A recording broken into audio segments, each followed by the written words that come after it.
오늘 아침 우리에게 주시는 하나님 말씀은 요한복음 7장 1절로 13절까지의 말씀입니다. 요한복음 7장 1절로 13절까지의 말씀을 세번역 성경으로 봉독합니다. 그 뒤에 예수께서는 갈릴리를 두루 다니셨다. 유대 사람들이 자기를 죽이려고 하였으므로 유대 지방에는 돌아다니기를 원하지 않으셨다. 그런데 유대 사람의 명절인 초막절이 가까워지니 예수의 형제들이 예수께 말하였다. 형님은 여기에서 떠나 유대로 가셔서 거기에 있는 형님의 제자들과 형님이 하는 일을 보게 하십시오. 알려지기를 바라면서 숨어서 일하는 사람은 없습니다. 형님이 이런 일을 하는 바에는 자기를 세상에 드러내십시오. 예수의 형제들까지도 예수를 믿지 않았기 때문이다. 예수께서 그들에게 말씀하셨다. 내 때는 아직 오지 않았다. 그러나 너희의 때는 언제나 마련되어 있다. 세상이 너희를 미워할 수 없다. 그러나 세상은 나를 미워한다. 그것은 내가 세상을 보고서 그 하는 일들이 악하다고 증언하기 때문이다. 너희는 명절을 지키러 올라가거라. 나는 아직 내 때가 차지 않았으므로 이번 명절에는 올라가지 않겠다. 이렇게 그들에게 말씀하시고 예수께서는 갈릴리에 그냥 머물러 계셨다. 그러나 예수의 형제들이 명절을 지키러 올라간 뒤에 예수께서도 아무도 모르게 올라가셨다. 명절에 유대 사람들이 예수를 찾으면서 물었다. 그 사람이 어디에 있어? 무리 가운데서는 예수를 두고 말들이 많았다. 더러는 그를 좋은 사람이라고 말하고 더러는 무리를 미혹하는 사람이라고 말하였다. 그러나 유대 사람들이 무서워서 예수에 대하여 드러내놓고 말하는 사람은 아무도 없었다. 아멘. 자, 이제 오늘 7장의 말씀을 우리가 읽었습니다. 1절부터 13절까지의 말씀을 읽었는데 이제 요한복음 7장의 말씀서부터는 예수님께서 이 유다 사람들과 더 많은 갈등과 또 그 갈등으로 인해서 예수를 죽이려고 하는 사람들의 그 음모가 더욱더 거세지는 이제 그런 장면들을 우리가 이제 보게 됩니다. 예수님께서는 이 땅에 오셔서 세상 사람들의 마음을 그저 단순히 위로하거나 세상 사람들의 그 귀에 아주 듣기 좋은 이야기를 하거나 그들이 원하는 대로 그들의 질병도 고쳐주고 그들의 또 경제적인 문제도 해결해주고 정치적인 문제를 해결해주기 위해서 이 땅에 오신 분이 아니십니다. 오직 예수님께서는 이 땅에 하나님의 뜻을 이루시려고 오셔서 마지막에는 세상 모든 죄를 지고 십자가에 죽으시는 대속의 죽음을 위해서 이 땅에 오셨습니다. 자, 그래서 이 요한복음의 말씀에서는 계속해서 유대 사람들과 예수님이 충돌하는 지점이 바로 여기에 있었던 겁니다. 하나님께서 뜻하시는 바와 세상 사람들이 메시아를 통해서 원하는 바가 너무나 달랐기 때문에 그것으로 인해서 우리가 어제 보았던 6장 67절의 말씀에서도 제자들 가운데서 많은 사람이 떠나갔고 라고 하는 말씀처럼 또 예수님의 그 12제자는 머물러 있었지만 12 중에 하나는 악마다 라고 주님 말씀하시면서 요한은 그 한 사람이 가룟 유다고 가룟 유다는 예수님을 팔 사람이라고 이렇게 이야기할 만큼 예수님의 12제자들 중에서도 그렇고 예수님을 따랐던 그 외에 많은 제자들도 예수님께서 이 땅에 오신 목적을 하나님의 뜻을 헤아리지 못하기 때문에 결국 주님을 떠나거나 주님을 배반하는 그런 일들이 있었던 겁니다.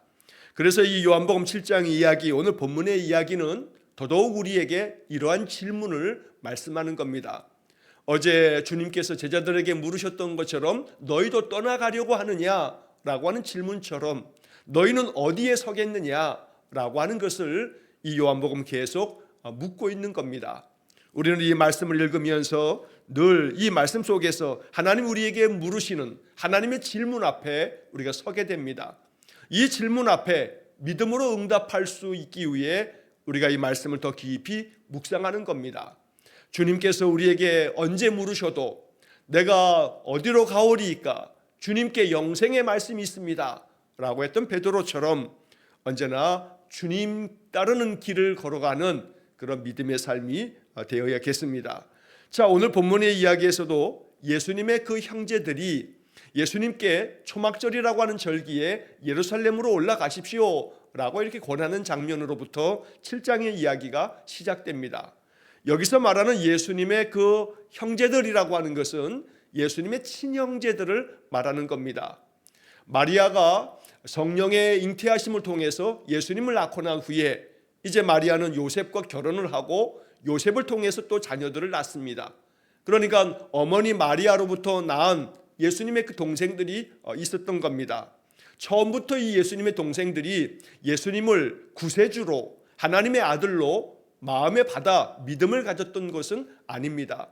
오히려 우리의 형이 좀 이상해졌다 하면서 예수님을 찾아올 만큼 이제 그랬던 사람들인데, 나중에 훗날 예수님께서 부활하시고 또 승천하신 이후에 이제 초대교회에 아주 중심된 믿음의 사람들이 되어지는 것을 우리가 사도행전의 이야기를 통해서 또 보게 됩니다.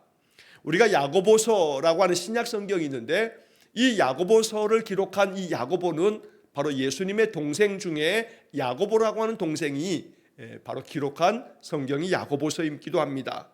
자, 그런데 오늘 본문의 이야기, 아직까지는 이 예수님의 형제들조차도 예수님을 구주로 믿지 않습니다. 하나님의 아들로 아직 믿는 그런 믿음이 생겨져 있지 않습니다.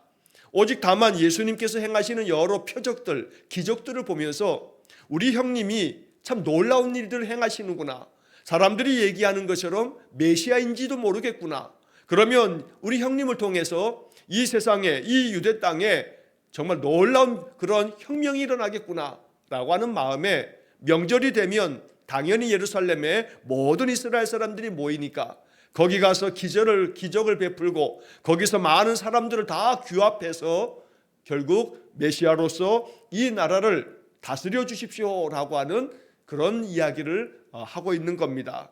하지만 그들의 목적은 다른 곳에 있습니다. 자기들의 형님이 이렇게 예루살렘에 가서 이스라엘의 모든 사람들이 추앙받는 그런 사람이 되면 자기들도 역시 마찬가지로 그런 권력의 정점에 서게 될 것이라고 하는 세속적인 그런 욕망이 있었기 때문에 예수님을 이렇게 계속해서 부추기고 있는 것입니다.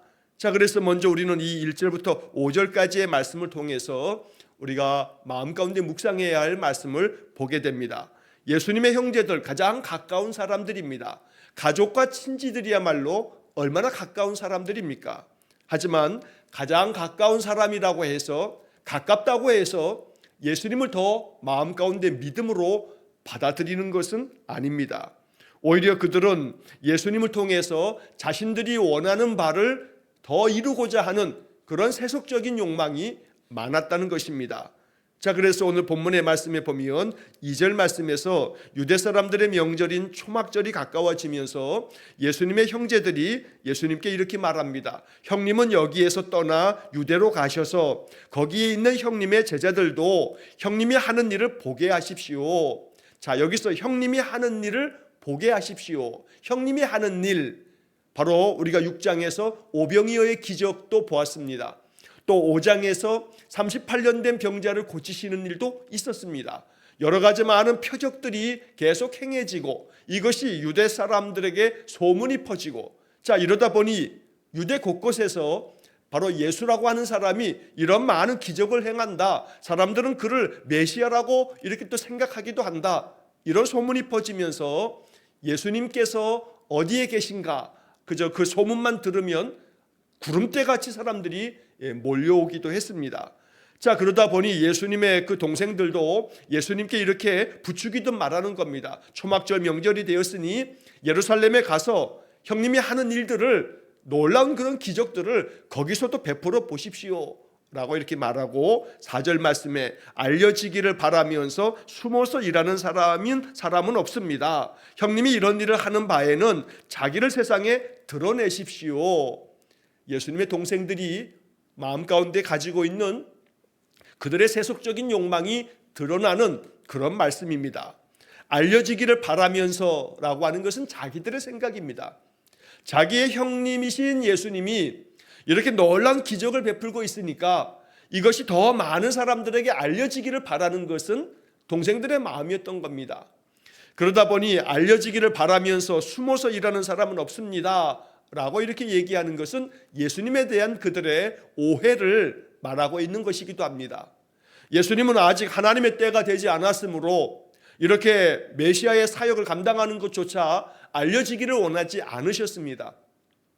그래서 기적을 행하시고 나서도 항상 복음서의 이야기들을 보면 이렇게 기적이 행해진 다음에 그들에게 누구에게도 아무 말도 하지 말아라 라고 하는 그런 금지 명령을 여러 차례 내리는 것을 우리가 보기도 합니다. 그러나 4절에서 예수님의 그 형제들은 알려지기를 바라면서 형님이 알려지기를 바라고 있지 않습니까? 그런데 왜 이렇게 숨어서 일을 합니까? 숨어서 일하는 사람은 없습니다. 당연히 알려지도록 자기를 세상에 드러내야 하지 않습니까? 라고 이렇게 부추기는 것입니다. 그러나 주님께서는 그 다음 6절에서 말씀하는 것처럼 내 때는 아직 오지 않았다 라고 하는 말씀으로 형제들의 이러한 잘못된 생각들을 바로잡고 있는 것입니다. 자, 요한은 이 복음서를 쓰면서 5절 말씀에서 예수님의 형제들이 이렇게 이야기하는 까닭은 예수의 형제들까지도 예수를 믿지 않았기 때문이다, 이렇게 이야기를 하고 있습니다. 세번역 성경에는 이 5절을 이렇게 가로가 쳐져 있습니다. 가로가 쳐져 있거나 혹은 또 우리가 다른 복음서에서 절수가 숫자가 써 있는데 그 옆에 없음이라고 쓴 다음에 가로를 쳐놓고 있는 그런 개역개정 성경의 번역들을 가끔씩 보게 됩니다.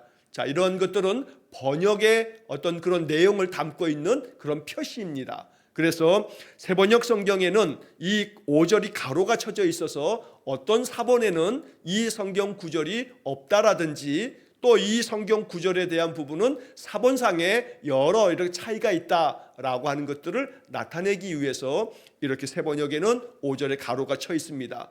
개역개정 성경에는 5절에 그런 가로가 쳐 있지 않습니다. 그런 사본의 이야기들을 이렇게 표시해 놓은 거다라고 이렇게 이해하시고 별로 그렇게 크게 중요한 사항은 아니니까 그런 내용이 있다라고 하는 정도로만 지나가도 되겠습니다. 자, 결국 이 5절 말씀에 있어서 예수님의 형제들은 예수님을 믿지 않았습니다. 여기서 믿지 않았다라고 하는 것은 하나님의 아들로서 세례 요한이 얘기했던 세상 죄를 지고 가는 하나님의 어린 양이다라고 하는 그런 표현처럼 예수님이 자기들의 형님이 메시아처럼 그런 많은 기적을 행한다라고 하는 기적을 행하는 사람으로만 여길 뿐이지, 바로 이분이 하나님의 뜻을 받들어 이 땅에 오셔서 세상 죄를 다 짊어지시는 하나님의 어린 양이다라고 하는 그런 믿음으로 받아들이지는 않았다는 겁니다. 자, 그래서 예수님께서는 그 동생들이 말하고 있는 것처럼 초막절에 예루살렘에 가셔서 이런 많은 일들을 행하십시오 라고 말할 때 주님은 단호하게 이렇게 대답합니다. 내 때는 아직 오지 않았다. 그러나 너희의 때는 언제나 마련되어 있다. 내 때는 아직 안 됐지만 너희의 때는 언제나 준비되어 있다. 그래서 나는 이 초막절에, 이 명절에 예루살렘에 올라가지 않겠다라고 하는 말씀을 이어서 하십니다. 자, 여기서 내 때는 아직 오지 않았다라고 말할 때 이 때라고 하는 것이 헬라어 성경에서는 카이로스라고 하는 단어를 사용합니다. 자, 이 카이로스라고 하는 이 단어는 단순히 시간을 말하는 게 아닙니다. 이것은 오히려 우리가 이렇게 표현하는 외래어 중에 타이밍이라고 하는 말을 합니다. 적합한 타이밍이 되어서 이러한 일들이 일어났다. 타이밍이 아주 절묘하게 맞아떨어졌다. 이러한 표현을 쓸 때 타이밍이라고 하는 말을 쓰곤 하는데 바로 이 때라고 하는 것이 바로 그런 겁니다. 단순히 시간이 흘러가는 몇 날, 몇 시 이렇게 시간을 얘기하는 것이 아니라 이 말씀은 하나님께서 정하신 그런 때, 하나님이 원하시고 하나님이 바라시는 그런 타이밍, 그것이 아직 되지 않았다. 여기서 주님께서 말씀한 내 때라고 하는 것은 하나님의 구속 사역을 이루실 때, 하나님께서 메시아를 이 땅에 보내시면서 하나님이 원하시는 하나님의 목적이 이루어지는 그때, 예수님께서 십자가에 죽으시고 부활하시는 그때는 아직 오지 않았다라고 하는 말씀을 이렇게 표현하고 계시는 겁니다. 또 한편 7절 말씀에서는 세상이 너희를 미워할 수 없다. 그러나 세상은 나를 미워한다. 그것은 내가 세상을 보고서 그 하는 일들이 악하다고 증언하기 때문이다. 너희는 세상 사람들의 욕망과 같은 그 욕망을, 세속적인 그런 생각들을 가지고 있으니 세상 사람들이 너희를 미워하지 않는다. 하지만 나는 이 세상에 대하여 세상이 악하다고 끊임없이 내가 증언하고 있기 때문에 세상 사람들은 나를 미워한다 라고 이렇게 말씀하십니다. 자, 그래서 주님은 8절 말씀에서 너희는 명절을 지키기 위해서 예루살렘으로 올라가거라. 나는 아직 내 때가 차지 않았으므로 이번 명절에는 올라가지 않겠다 라고 주님 말씀하시면서 주님께서는 갈릴리에 그냥 머물러 계셨다라고 9절에서 말씀을 이어갑니다. 자, 여기서 예수님께서는 내 때가 아직 차지 않았기 때문에 이번 명절에는 올라가지 않겠다. 여기서 내 때가 아직 차지 않았다. 바로 그 앞에 6절의 말씀처럼 내 때가 오지 않았다. 내 때가 아직 차지 않았다. 갈라디아서에서 바울도 이야기하는 것처럼 때가 참에 하나님께서 그리스도 예수님을 이 땅에 보내신 것을 때가 찼다라고 하는 말로 바울도 말한 바가 있는데, 이 땅에 오신 예수님께서도 때를 기다리고 계시는 겁니다.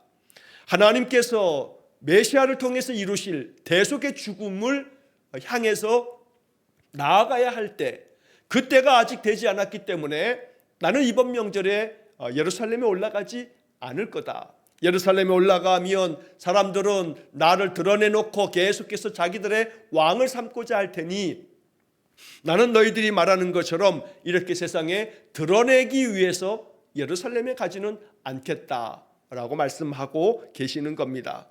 자, 그러나 그 다음에 이어지는 10절의 말씀에서는 이 8절에서 이야기하는 이번 명절에는 올라가지 않겠다라고 하는 말씀과는 전혀 상반되게 예수님께서는 아무도 모르게 예루살렘으로 올라가셨습니다.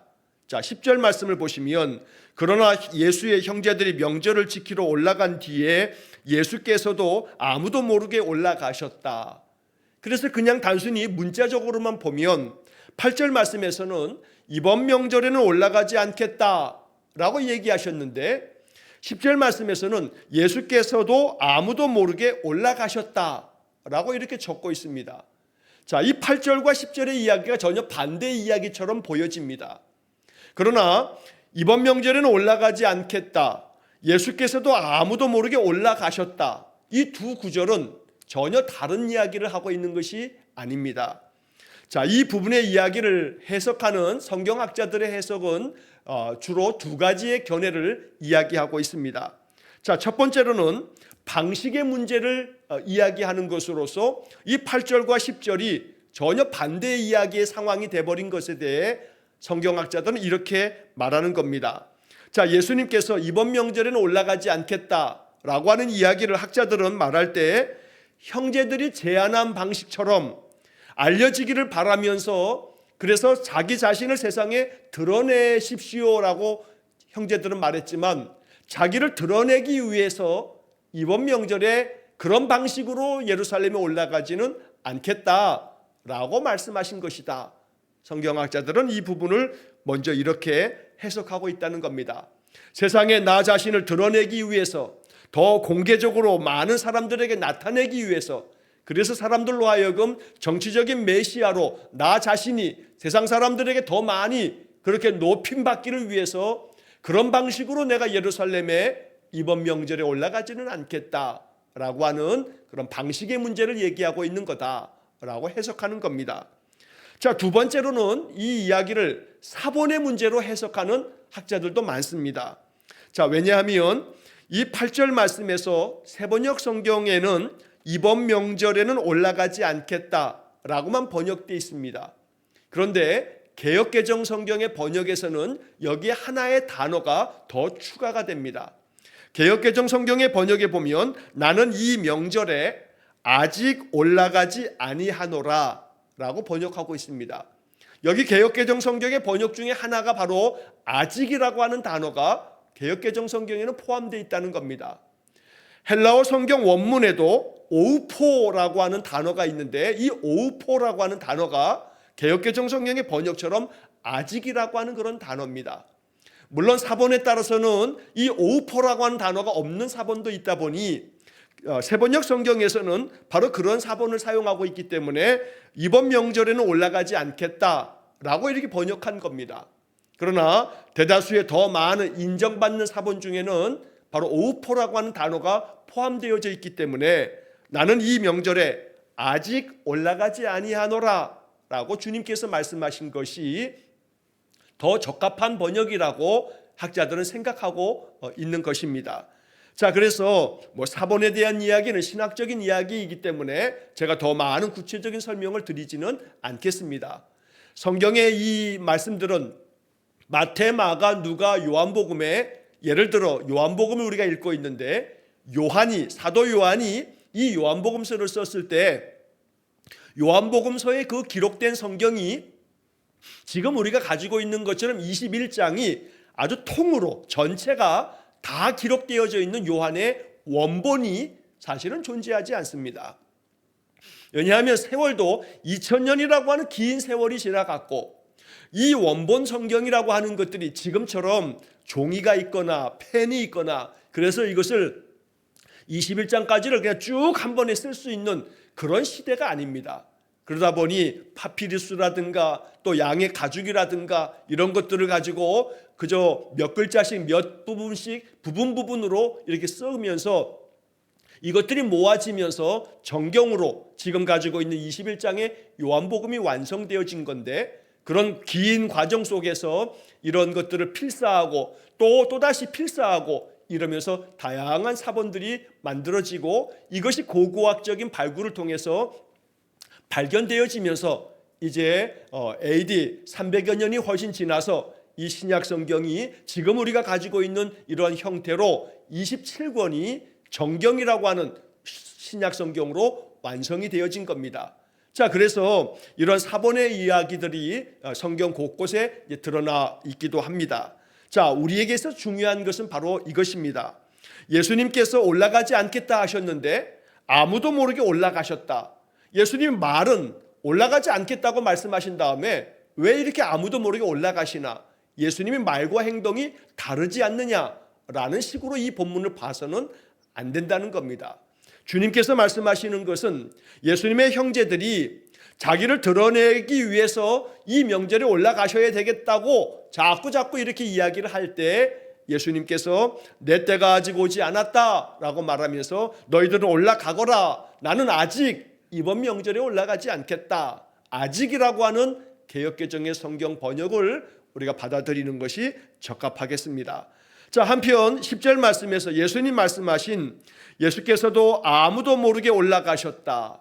아무도 모르게 올라가셨다라고 하는 이 세번역 성경의 번역, 또 개역개정 성경에서는 나타내지 않고 은밀히 가시니라. 나타내지 않고 은밀히 가셨다라고 하는 개역개정 성경의 번역, 바로 이것이 예수님의 마음이었던 겁니다. 이것이 하나님의 뜻이었던 겁니다. 아직까지 예수님께서 십자가의 대속의 죽음을 죽으시기에는 하나님이 정하신 때가 아니었기 때문에 예수님은 항상 하나님의 뜻을 따르고 하나님이 정하신 때에 순종했던 그런 분이십니다. 그렇기 때문에 아직은 내가 예루살렘에 올라가서 메시아의 그 대속의 죽음을 죽을 때가 아니다. 그래서 내 때가 아직 오지 않았다. 그렇기 때문에 6절 말씀에서도 내 때는 아직 오지 않았다. 아직이라고 하는 이 단어가 세번역 성경에도 여기 번역되어 있고, 또 8절에서도 나는 아직 내 때가 차지 않았으므로 여기서 또 아직이라고 하는 단어를 사용하고 있는 겁니다. 아직 때가 되지 않았다. 결국 이 얘기는 때를 정하는 것이 하나님이시기 때문에 내 때를 주장하거나 내가 원하는 방식대로 또 내가 하고 싶은 그런 때에 하는 것이 아니라 오직 예수님께서는 항상 하나님의 뜻을 따라서 하나님이 정하신 때에 하나님께서 명하시는 방식대로 하나님께서 예수님께 원하시는 그 메시아의 사역을 감당하셨다는 것을 보여주고 있는 말씀들입니다. 그러므로 오늘 이 7장 1절부터 13절의 말씀 속에서 우리가 발견해야 될 복음은 예수님이 어떻게 사역을 감당하셨는가? 예수님은 항상 하나님의 기준에 맞추고 하나님의 때에 맞추고 하나님의 방식에 순종하는 그런 사역을 감당했다라고 하는 것을 말해주는 겁니다. 우리의 삶이 이와 같아야 된다고 말씀해 주는 겁니다. 내가 원하는 생각대로, 내가 원하는 방식대로, 내가 원하는 시간에 내 마음대로 행하는 것이 아니라 하나님께 묻고 하나님이 원하시는 것을 생각하고 하나님께서 내게 바라는 방식을 늘 묵상하면서 하나님의 말씀대로 순종하며 살아가는 것, 이것이 바로 우리가 주님을 보면서 주님께 배워야 할 그런 아름다운 신앙의 모습이 되겠다는 겁니다. 오늘 우리는 예수님께서 이렇게 늘 하나님께 기준을 맞추고 하나님께 늘 그 방식을 맞추어서 하나님의 뜻을 받들어 가시는 주님의 모습 속에서 우리의 신앙과 삶이 어찌해야 하는가라고 하는 것을 우리가 배우게 됩니다. 자, 한편 12절 말씀에 보면 많은 무리들 가운데서 예수님을 두고 많은 말들이 퍼졌다는 것도 요한은 이 복음서에 적고 있습니다. 그러면서 더러는 좋은 사람이다, 예수라고 하는 사람이 얼마나 좋은 사람이냐, 많은 병자들도 고치고 또 많은 것들을 잘 가르치고 있지 않느냐라고 좋은 사람이라고 하는 평가를 하기도 합니다. 또 그러나 어떤 사람들은 말하기를 많은 사람들을, 백성들을, 무리들을 미혹하는 사람이다 라고 하는 그런 상반된 평가를 내놓기도 합니다. 결국 이러한 사람들의 전혀 반대가 되는 그런 평가는 예수님께 결국 많은 사람들이 환호하는 사람도 있는 반면에 또 반대로 예수님을 떠나가는 사람들도 있었다고 성경은 계속 이야기를 하는 것입니다. 하지만 우리는 이 12절에 나와 있는 좋은 사람 또 미혹하는 사람, 예수님에 대한 이 두 평가가 결국 어떤 것이 옳으냐라고 하는 문제를 넘어서서, 다시 말하면 좋은 사람이다 라고 말하는 것조차도 이것이 정말로 하나님이 원하시는 하나님의 기준이냐라고 하는 질문 앞에서 이것도 더 썩 적합한 그런 반응은 아니라는 점을 먼저 생각해야 합니다. 다시 말하면 좋은 사람이다 라고 말할지는 몰라도 예수님은 좋은 사람을 넘어서서 이 땅에 메시아로, 그리스도로 오셔서 세상의 구세주로 이 땅에 오셨고 세상의 모든 죄를 짊어지시는 하나님의 세상 죄를 지고 가는 어린 양으로 이 땅에 오셨다는 겁니다. 그러므로 예수를 나의 주님으로, 나의 구세주로, 내 모든 인생의 죄를 다 짊어지셔서 나를 죄로부터 벗어나게 만드신 그러한 주님이시라는 것을 받아들여야 되지, 예수님을 단순히 좋은 사람, 예수님을 단순히 인격적으로 훌륭한 사람, 도덕적으로 모범이 되는 사람, 또 예수님이 그저 롤 모델처럼 여겨지는 것으로 다 되어질 수 없다는 겁니다. 그러므로 우리들의 마음속에 예수님을 어떻게 내가 생각할 것인가, 많은 사람들은 예수님을 두고 여러 가지 말들이 많았다라고 하는 이 12절 이야기처럼 지금도 예수님을 믿는다 하는 기독교 신자들 가운데 예수님이 당신에게 어떤 사람이요? 라고 물을 때 좋은 사람이다, 예수님 참 인격적으로 배울 점이 많다, 예수님은 롤 모델이다 라고 하는 그런 도덕적인 판단이 아니라 예수님은 나의 구주가 되신다, 나의 모든 죄를 다 속죄하신, 나의 모든 죄를 사하실 뿐만 아니라 나로 하여금 하나님의 자녀 되게 하셔서 하나님의 구원의 은혜를 누리게 하시는 내 생명의 주인 되신다 라고 하는 주님이시요 구주가 되신 하나님의 아들 되신다고 고백하는 믿음으로 나아가는 것을 이 요한복음은 우리에게 계속해서 가르치고 있다는 것입니다. 그러므로 미혹하는 사람이라고 여기는 사람들은 계속해서 예수님을 박해합니다. 오늘 본문의 말씀 1절 말씀에서 적혀 있듯이 유대 사람들이 자기를 죽이려고 하였으므로 예수님께서 유다 지방으로 돌아다니는 것을 원하지 않으셨다고 말합니다. 죽음이 두렵기 때문이 아닙니다. 본문의 6절에 말한 것처럼 아직 내 때가 오지 않았기 때문에 주님은 유대 사람들이 예수님을 죽이려고 한다는 그런 많은 소문들을 들으셨기 때문에 이 초막절에 올라가기를 원치 않으셨던 겁니다.